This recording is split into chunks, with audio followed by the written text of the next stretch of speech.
ಹಾಗೆ ಎಲ್ರಿಗೂ ನಮಸ್ಕಾರ. ಸೊ ಬಿಗ್ ಬಾಸ್ನ ಇವತ್ತಿನ ಎಪಿಸೋಡ್ನ ಮೊದಲ ಪ್ರೋಮೋ ಅಪ್ಲೋಡ್ ಆಗಿದೆ ಆ್ಯಂಡ್ ಈ ಒಂದು ಪ್ರೋಮೋದಲ್ಲಿ ನೋಡ್ತಾ ಇದ್ದೀರಾ.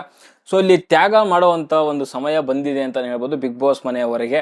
ಸೊ ಯಾರು ತ್ಯಾಗ ಮಾಡ್ತಾರೆ ಆ್ಯಂಡ್ ಯಾರು ತ್ಯಾಗ ಮಾಡಿ ಸೊ ಒಳ್ಳೆಯವರಾಗ್ತಾರೆ ವ್ಯಕ್ತಿತ್ವಗಳ ಆಟದಲ್ಲಿ. ಸೊ ಈ ವಾರ ಸೊ ನಡೆ ನುಡಿ ಮತ್ತು ವ್ಯಕ್ತಿತ್ವಗಳ ಮೇಲೆ ಒಂದು ರೀತಿಯಲ್ಲಿ ವೋಟ್ ಕೇಳಬೇಕಾಗತ್ತೆ ಆ್ಯಂಡ್ ಇವರ ಒಂದು ನಡೆ ನುಡಿ ಮತ್ತು ವ್ಯಕ್ತಿತ್ವಗಳ ಮೇಲೇ ಆಧಾರದ ಮೇಲೇ ವೋಟ್ ಮಾಡುವಂಥ ಒಂದು ಅವಕಾಶ ಬಿಗ್ ಬಾಸ್ ಅಭಿಮಾನಿಗಳಿಗೆ, ಜೊತೆಗೆ ಬಿಗ್ ಬಾಸ್ ಮನೆ ಒಳಗಡೆ ಇರುವಂಥವ್ರಿಗೆ ತಮ್ಮ ಒಂದು ವ್ಯಕ್ತಿತ್ವ, ತಮ್ಮ ಒಂದು ನಡೆ ನುಡಿ ಯಾವ ರೀತಿಯಲ್ಲಿ ಇದೆ ಅಂತ ತೋರಿಸ್ಕೊಳ್ಳೋದಕ್ಕೆ ಈ ಒಂದು ವಾರ ಕರೆಕ್ಟಾಗಿದೆ ಅಂತ ಹೇಳ್ಬೋದು. ಬಿಕಾಸ್ ಯಾವುದೇ ಟಾಸ್ಕ್ ಇಲ್ಲ, ಏನೂ ಇಲ್ಲ, ಕೇವಲ ನಡೀತಿರುವಂಥದ್ದು ಬರೀ ಚಟುವಟಿಕೆಗಳು. ಆ ಚಟುವಟಿಕೆಯಲ್ಲಿ ಯಾರ ವ್ಯಕ್ತಿತ್ವ ಹೆಂಗಿದೆ, ಯಾರ ನಡವಳಿಕೆ ಹೆಂಗಿದೆ, ಯಾರ ನುಡಿಗಳು ಹೆಂಗಿದೆ ಅನ್ನೋದು ಪ್ರೂವ್ ಮಾಡ್ಕೊಬೇಕಾಗತ್ತೆ ಆ್ಯಂಡ್ ಅದು ಗೊತ್ತಾಗುತ್ತೆ ಕೂಡ.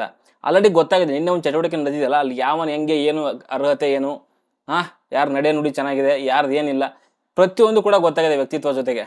ಸೊ ಅದ್ರ ಪ್ರಕಾರನೇ ವೋಟ್ ಮಾಡಬೇಕಾಗತ್ತೆ. ಸುಮ್ಮನೆ ಹೈಲೈಟ್ ಆಗ್ತೀನಿ ಅಂತ ಕಿರ್ಚಾಡುವಂಥದ್ದು, ಕೂಗಾಡುವಂಥದ್ದು, ಒಬ್ಬರ ಮೇಲೆ ಮಾತಾಡುವಂಥದ್ದು ಅದೆಲ್ಲ ನಡೆಯಲ್ಲ. ನಿಮ್ಮ ವ್ಯಕ್ತಿತ್ವವನ್ನು ಹೆಕ್ಕಿ ತೆಗೆಯುವಂಥದ್ದಕ್ಕೋಸ್ಕರನೇ ಈ ವಾರ ಯಾವುದೇ ರೀತಿಯಲ್ಲಿ ಟಾಸ್ಕ್ ಕೊಟ್ಟಿಲ್ಲ. ಸೊ ಅದನ್ನು ಅರ್ಥ ಮಾಡಿಕೊಂಡು ನಿಮ್ಮ ವ್ಯಕ್ತಿತ್ವಗಳು ಯಾವ ರೀತಿಯಲ್ಲಿದೆ ಅನ್ನೋದನ್ನು ಪ್ರೊಜೆಕ್ಟ್ ಮಾಡಿದ್ರೆ ಸೊ ನೀವು ಬಿಗ್ ಬಾಸ್ ಮನೆ ಒಳಗೆ ವ್ಯಕ್ತಿತ್ವ ಕರೆಕ್ಟಾಗಿದೆ ಅಥವಾ ಚೆನ್ನಾಗಿದೆ ಅಂತ ಪ್ರೂವ್ ಮಾಡ್ಕೊಂಡಂಗೆ. ಇಲ್ಲ ಅಂತಂದರೆ ನೀವು ಮೊದಲೇ ಹೇಳಿದ್ನಲ್ಲ, ಕಿರ್ಚಾಡಿ ಅರ್ಚಾಡಿದ್ರೆ ಖಂಡಿತವಾಗ್ಲೂ ನಿಮ್ಮ ವ್ಯಕ್ತಿತ್ವ ಏನು ಅಂತ ನೀವೇ ತೋರಿಸ್ಕೊತಿದ್ದೀರಾ. ಅದನ್ನು ನೀವು ಪಾಸಿಟಿವ್ ಆಗಾದರೂ ತೋರಿಸ್ಕೊಬೋದು, ನೆಗೆಟಿವ್ ಆದರೂ ತೋರಿಸ್ಕೊಬೋದು. ಅದೆರಡು ಕೂಡ ನಿಮಗೆ ಬಿಟ್ಟಿರುವಂಥದ್ದು. ಆ್ಯಂಡ್ ಈ ವಾರದ ಒಂದು ಮುಂಚೆ ಕೇಳ್ತಾ ಇದ್ರು ನಿನ್ನೆ ಎಪಿಸೋಡ್ ಸ್ಟಾರ್ಟಿಂಗಲ್ಲೇ, ಈ ವಾರ ಯಾಕೆ ಟಾಸ್ಕ್ ಕೊಟ್ಟಿಲ್ಲ ಹಾಗೆ ಹೀಗೆ ಅಂತ. ಅದನ್ನು ಅರ್ಥ ಮಾಡ್ಕೊಂಡವನು ಈ ವಾರ ಗೆಲ್ತಾನೆ. ಓಕೆ, ಸೊ ಅದೇ ಈ ವಾರ ಅಂತ ನನಗನ್ಸುತ್ತೆ. ಅದರಲ್ಲೂ ಮುಖ್ಯವಾಗಿ ಈ ಒಂದು ಚಟುವಟಿಕೆ ಕೊಟ್ಟಿದ್ದಾರಲ್ಲ, ಇಲ್ಲಿ ತ್ಯಾಗ ಮಾಡುವಂಥ ಒಂದು ಸಮಯ, ತನ್ನದು ಅನ್ನೋದನ್ನು ತ್ಯಾಗ ಮಾಡಬೇಕಾಗತ್ತೆ. ಆಲ್ರೆಡಿ ನೋಡಿದ್ರಲ್ಲಿ ಸೊ ಈ ಮನೆಯಲ್ಲಿ ಉಳಿಯಲು ಸೊ ನಿಮ್ಮ ಕುಟುಂಬದವರ ಸಹಾಯ ಪಡೆಯೋ ಸಮಯ ಅಂತೆ. ಅಲ್ಲಿ ಇಬ್ಬರನ್ನ ಚೂಸ್ ಮಾಡ್ತಾರೆ. ಆಲ್ರೆಡಿ ನೋಡಿದ್ರೆ ನೀವು, ಮೇ ಬಿ ಇದು ಎಲ್ರಿಗೂ ಕೂಡ ಹೇಳ್ತಾರೆ ಅಂತ ಅನ್ಸುತ್ತೆ. ಒಬ್ಬೊಬ್ಬರದು ಜೋಡಿಗಳನ್ನಾಗಿ ಮಾಡಿರ್ತಾರೆ ಬಾಟಲ್ಗಳನ್ನು. ಸೊ 2 ಬಾಟಲ್ಗಳಲ್ಲಿ ಇಬ್ಬರದು ಮನೆಯಿಂದ ಬಂದಂಥ ಒಂದು ಪತ್ರ ಇರುತ್ತೆ. ಆ ಪತ್ರದಲ್ಲಿ ಮನೆಯಿಂದ ಏನಾದರೂ ಬರೆದು ಕಳಿಸಿರ್ಬೋದು. ಆ್ಯಂಡ್ ಸೊ ಆ 2 ಬಾಟಲ್ಗಳಲ್ಲಿ ಇಬ್ಬರದ್ದು ಏನಿರುತ್ತಲ್ಲ, ಸೊ ಅದರಲ್ಲಿ ಇಬ್ಬರಿಗೂ ಕೂಡ ಒಂದು ಚಾಯ್ಸ್ ಕೊಡ್ತಾರೆ. ಮೀನ್ಸ್ ಧನುಗಂತ ಅನ್ಸುತ್ತೆ, ಇಲ್ಲಿ ಧನು ಕೊಟ್ಟಿದ್ದಾರೆ, ಅಲ್ಲಿ ಮೇ ಬಿ ಅಭಿಷೇಕ್ ಕೊಟ್ಟಿರ್ಬೋದು, ಇಬ್ಬರು ಕೂಡ ಹೇಳ್ತಾರೆ ಅಂತ ಅನ್ಸುತ್ತೆ. ಬಟ್ ಇಲ್ಲಿ ತೋರಿಸಿರುವಂಥದ್ದು ಬರೀ ಧನುಷ್ ಅವರೇ ತೋರಿಸಿರುವಂಥದ್ದು. ಧನುಷ್ ಹೇಳ್ತಿರುವಂಥದ್ದು ಬಿಗ್ ಬಾಸ್ ಅವ್ರು ಏನು ಅಂತಂದರೆ, ಅಭಿಷೇಕಿಗೆ ಬಂದಿರುವ ಪತ್ರವನ್ನು ನೀವು ಅವರಿಗೆ ನೀಡಬಹುದು, ಆದರೆ ನೀವೇನಾದರೂ ಆ ಪತ್ರ ನೀಡಿದ್ರೆ ಸೊ ಆ ನಿಮ್ಮ ಪತ್ರ ಇರುತ್ತಲ್ಲ ಅದನ್ನು ತೊಗೊಂಡೋಗಿ ಡೈರೆಕ್ಟಾಗಿ ಸ್ವಿಮ್ಮಿಂಗ್ ಪೂಲಲ್ಲಿ ಹಾಕಬೇಕು. ಅಂದರೆ ಅದು ನಿಮಗೆ ಸಿಗಲ್ಲ. ನಿಮ್ಗೆ ಸಿಗದೇ ಇದ್ದಾದ್ಮೇಲೆ ಅವನಿಗೆ ಪತ್ರ ಸಿಕ್ಕಿರುತ್ತಲ್ಲ, ಸೊ ಅವರು ಈ ಒಂದು ಮೇ ಬಿ ನಾಮಿನೇಷನಲ್ಲಿ ಇಮ್ಯುನಿಟಿ ಪಡ್ಕೊತಾರೆ. ಬಟ್ ನೀವು ನಾಮಿನೇಟ್ ಆಗೇ ಇರ್ತೀರಾ ಅಂತ.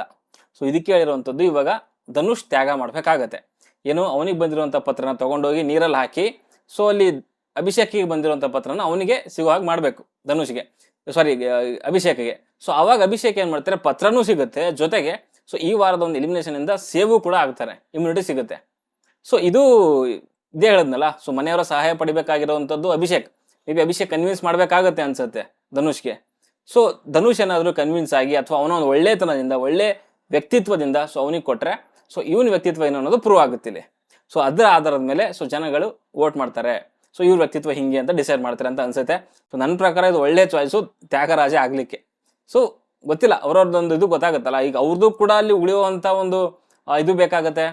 ಅವ್ರು ಗಟ್ಟಿ ನೋಡ್ಕೊಬೇಕಾಗತ್ತೆ. ಇವಾಗ ಅಲ್ಲಿ ರಿಷಾ ಆ್ಯಂಡ್ ಇನ್ನೊಬ್ರು ಯಾರೋ ಬಂತು ಅಂತಂದರೆ, ರಿಷಾ ಬಿಟ್ಕೊಟ್ರೆ ಕಷ್ಟ ಆಗುತ್ತೆ ಅವಳಿಗೆ. ಬಿಕಾಸ್ ಅವಳು ಈ ವಾರ ಆಲ್ಮೋಸ್ಟ್ ಹೋಗೋದು ರೆಡಿ ಇದೆ ಅಲ್ಲ, ಅವಳು ಬಿಟ್ಕೊಟ್ಟಿಲ್ಲ ಅಂದ್ರೂ ಕೂಡ ಹೋಗೋದು ರೆಡಿ ಇದೆ ಅವಳು. ಯಾಕಂತಂದರೆ ಅವಳು ಇದ್ರೂ ಕೂಡ ಮ್ಯಾನ್ ಹ್ಯಾಂಡ್ಲಿಂಗ್ ಆಗಿದೆ, ರೂಲ್ಸ್ ಬ್ರೇಕ್ ಆಗಿದೆ, ಆಚೆ ಹಾಕಬೇಕು ಅಂದ್ರೆ ಹಾಕ್ತಾರೆ, ಅದರಲ್ಲಿ ಬೇರೆ ವಿಷಯ.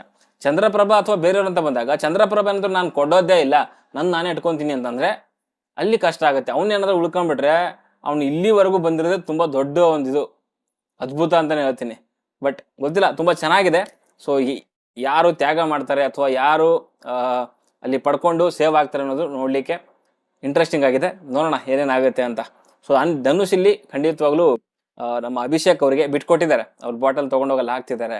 ಆ್ಯಂಡ್ ಸ್ವಲ್ಪ ಕಣ್ಣೀರೆಲ್ಲ ಹಾಕ್ತಿದ್ರು ಧನುಷ್ ಅವರು. ಆ್ಯಂಡ್ ಮೊನ್ನೆ ಮಾತಾಡಿದಾರಲ್ಲ, ಗುರು ಯಾಕೆ ಅಷ್ಟೊಂದು ಅಳ್ತೀಯ, ಅರ್ಥ ಆಗ್ತಿಲ್ಲ ನನಗೆ. ನಾನು ಬಂದು 30 ದಿನ ಆಗಿದೆ, ಆಲ್ರೆಡಿ 1 ತಿಂಗಳಾಗಿದೆ, 30-35 ದಿನ ಆಗಿದೆ ಅಷ್ಟೇ.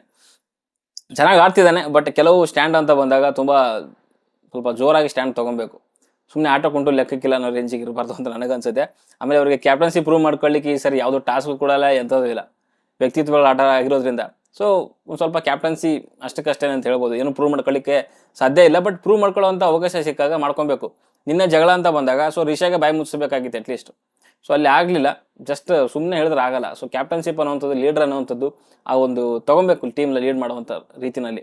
ಸೊ ಸೊ ನೋಡೋಣ ಯಾವ ರೀತಿಯಲ್ಲಿ ಆಡ್ತಾರೆ ಆ್ಯಂಡ್ ಇವತ್ತಿನ ಎಪಿಸೋಡ್ ಹೇಗಿರುತ್ತೆ ಅಂತ. ಓಕೆ, ನಿನ್ನೆ ಎಪಿಸೋಡ್ ಬಗ್ಗೆ ಒಂದು ಲಾಂಗ್ ಆಗಿರುವಂಥ ವಿಡಿಯೋ ರೆಡಿ ಇದೆ, ಎಡಿಟ್ ಮಾಡಿ ಇನ್ನೇನು ಅಪ್ಲೋಡ್ ಮಾಡಬೇಕು. ಪ್ರತಿಯೊಂದು ಕೂಡ ವಿಸ್ತಾರವಾಗಿ ಹಂಚ್ಕೊಂಡಿದ್ದೀನಿ. ಸೊ ನಿಮ್ಮ ಅನಿಸಿಕೆ ಅಭಿಪ್ರಾಯ ಕೇಳಲಿಕ್ಕೆ ನೋಡಲಿಕ್ಕೆ ನಾನಂತೂ ಕಾತರದಿಂದ ಕಾಯ್ತಾ ಇದ್ದೀನಿ ಅಂತ ಹೇಳ್ತಾ, ಸೊ ಇದಾದ್ಮೇಲೆ ಅದು ಬರುತ್ತೆ. ಸೊ ನೋಡಿ ನಿಮ್ಮ ಕಮೆಂಟ್ಗಳನ್ನು ಕಮೆಂಟ್ ಬಾಕ್ಸಲ್ಲಿ ತಿಳಿಸಿ. ಸದ್ಯಕ್ಕೆ ಬಾಯ್.